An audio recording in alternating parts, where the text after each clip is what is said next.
বিহারের আরওয়াল জেলা থেকে একটি ব্যতিক্রমী প্রেমের গল্প সামনে এসেছে, যা সমাজের প্রচলিত চিন্তাধারাকে চ্যালেঞ্জ জানিয়েছে। এই গল্পটি 42 বছর বয়সী একটি মহিলা এবং 21 বছর বয়সী একটি যুবকের মধ্যে গড়ে ওঠা প্রেম এবং বিবাহের, যা অনেককে ভাবতে বাধ্য করেছে। এটি একটি ফেসবুকে শুরু হওয়া বন্ধুত্ব।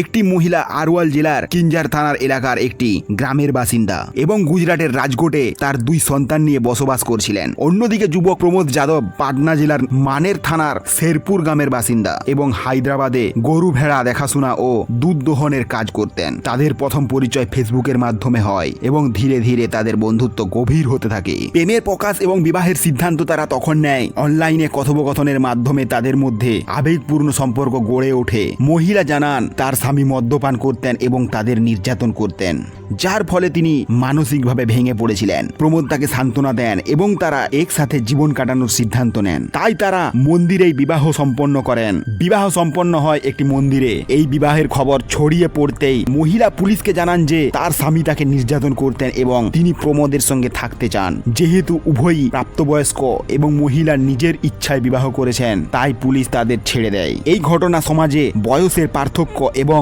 মহিলার স্বাধীনতা নিয়ে বিতর্কের সৃষ্টি করেছে, যেখানে কিছু মানুষ এই বিবাহকে অস্বাভাবিক মনে করেন। অন্যদিকে অনেকেই এটিকে মহিলার ব্যক্তিগত স্বাধীনতা এবং সাহসী সিদ্ধান্ত হিসেবে দেখছেন। এই গল্পটি প্রমাণ করে যে প্রেম বয়স বা সামাজিক বাঁধন দেখে না, বরং 2 আত্মার মিলনের নাম। এইভাবে এই প্রেমের গল্পটি সমাজের প্রচলিত চিন্তাধারাকে চ্যালেঞ্জ জানায় এবং এই বার্তা দেয় যে প্রতিটি মানুষ তারা জীবনের সিদ্ধান্ত নেওয়ার অধিকার রাখে, তা সে বয়স, লিঙ্গ ও সামাজিক অবস্থান যাই হোক না কেন।